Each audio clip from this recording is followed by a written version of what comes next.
Good morning, everyone. Business environment. The environment of any business consists of the set of external conditions and forces that have the potential influence to the organization. It has two components.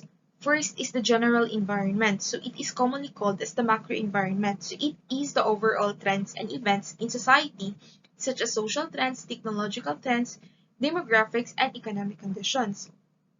Second is the industry environment. It is also called the competitive environment. It consists of multiple organizations that collectively compete with one another by providing similar goods, services, or both. So the environment has a greater influence on most organizations than most organizations have on the environment. That is why it is important for the managers to understand the environment that surrounds the organization. Examining the general environment involves gaining an understanding of key factors and trends in broader society. A popular framework for organizing these factors and trends and isolating how they influence industries and the firms within them is called the PEST analysis. PEST analysis is one important tool that executives can rely on to organize factors within the general environment and to identify how these factors influence industries and the firms within them. The P in PEST stands for political factors. Basically the political, legal, and government factors. It is the centers on the rule of government in shaping industries.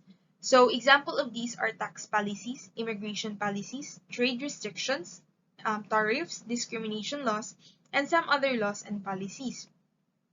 The A stands for the economic factors. It is the center of the economic conditions within which the organization operates. It includes all the economic variables often related to political actions. Example of these are the GDP, the gross domestic product, inflation, or the currency exchange rates. Okay. The S stands for the social factors, the social, cultural, demographic, and environmental factors. These factors have a major impact on virtually all products and services, markets, and customers. The social factors include attitudes, values, or beliefs. The cultural includes attitude to work, savings and investment, and ethics.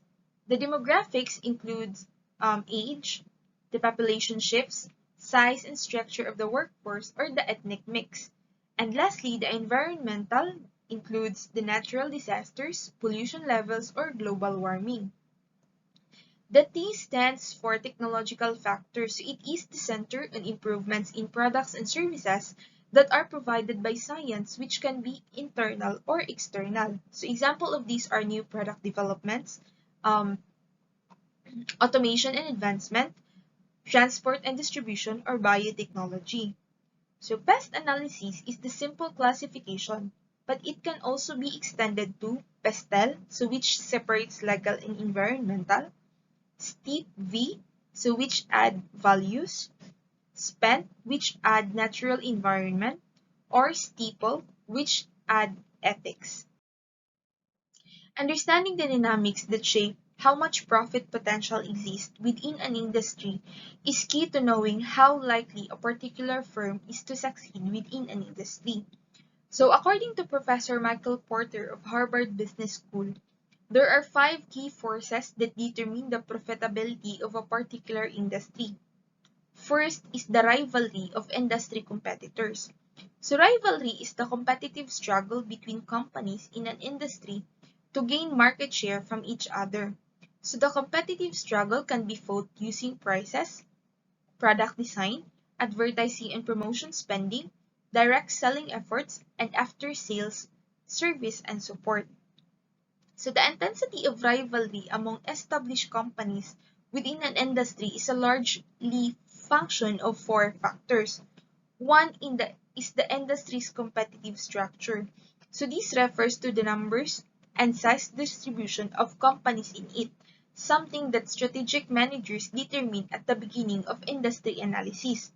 There are 2 kinds of industry competitive structures. The fragmented industry. This consists of a number of small and medium-sized companies, or the SMEs. Second is the consolidated industry. This is dominated by a large number of large companies or an oligopoly, or by one company, a monopoly. Second factor is the demand conditions, which is also of two kinds, the growing demand and the declining demand. So when the demand is high, rivalry is reduced because all companies can sell more without taking market share away from other companies. However, when there is a declining demand, rivalry increases as companies fight to maintain market shares and revenues. The third factor is cost conditions. So this is more concerned with the fixed costs. So fixed costs are the costs that must be borne before it can make a single sale. So when fixed costs are high, profitability tends to be highly leveraged to sales volume, and the desire to grow volume can spark off intense rivalry. And lastly is the height of exit barriers. So exit barriers are economic, strategic, emotional factors that prevent companies from leaving an industry.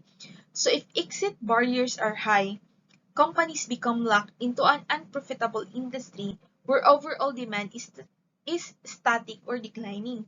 So the result is often excess productive capacity, which leads to even more intense rivalry and price competition as companies cut prices in the attempt to obtain the customer orders needs to use their idle capacity and cover their fixed cost. So the next key force is the new entrants, so the threat of entry of potential competitors. So these are firms that are not currently competing in an industry, but have the capability to do so if they choose to. That's why we have this called barriers to entry. So these are factors that make it costly for companies to enter an industry. So there are important barriers which includes the economies of scale, so a reduction in unit costs attributed to a larger output, product differentiation, so these are unique features designed to distinguish a company's products or service from the competition, brand loyalty, preference of customers for the products of established companies, switching cost, so cost that customers must bear to switch from the products offered by one established company to the products offered by new entrant. Next is government policy. So these are decisions made by the government that can deter or encourage potential new entrants. Next is the capital requirements. So the more expensive it is to enter a business, the less likely a new firm is to attempt to enter it. Next is the access to the distribution channel. So ability to get the goods and services to customers pose a significant challenge to would-be newcomers. Next is the expected retaliation. So this is concerned about whether the current industry members will aggressively respond to enter the market. And lastly, cost advantages independent of size. So these are cost advantage that is enjoyed by incumbents in an industry and that the new entrants cannot expect to match. So the third key force is the bargaining powers of buyers. So this is the ability of buyers to bargain down prices charged by companies in the industry or to raise the cost of companies in the industry by demanding better quality products and services. So this depends on several factors including buyer's knowledge, purchase size, product function, degree of buyer concentration in an industry, degree of product differentiation, and the buyer's ability to enter the industry. The fourth key force is the bargaining power of suppliers. So this is the ability of suppliers to raise the price of inputs or to raise the cost of the industry in other ways. So this is determined by such factors as importance of product to buyer, the switching cost, the degree of supplier concentration to an industry, and the supplier's ability to enter the industry. The last key force is the threats of substitutes. So substitute products of different businesses or industries that can satisfy similar customers' needs. So is this important? Yes, because it can destabilize the current industry structure by offering customers better values or more useful products. So there are various forms of substitution, such as product for product substitutions, substitution of needs, product not necessity, or generic substitution. So the systematic analysis of forces in the industry environment using the Porter framework is a powerful tool that helps managers to think strategically. So it is important to recognize that one competitive force affects the others, so that all forces need to be considered and thought about when performing industry analysis. So in addition, it is important to note that each industry will have its own unique interrelationship of the five forces, and that the relative bargaining power of each of the five forces together determines the overall attractiveness or profitability in an industry. Okay, so for the application, so since business environment has a greater influence on most organizations, it is important to understand the environment that surrounds the organization itself.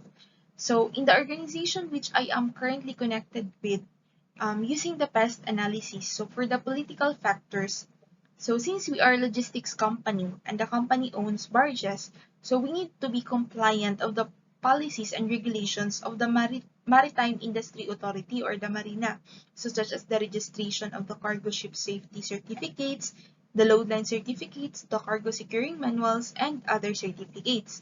So for the economic factors, with the recent fuel price hike, which contributes to inflation, some of our service providers, so the haulers and the vessel owners, are already complaining and requesting for rate increase to sustain their operational needs.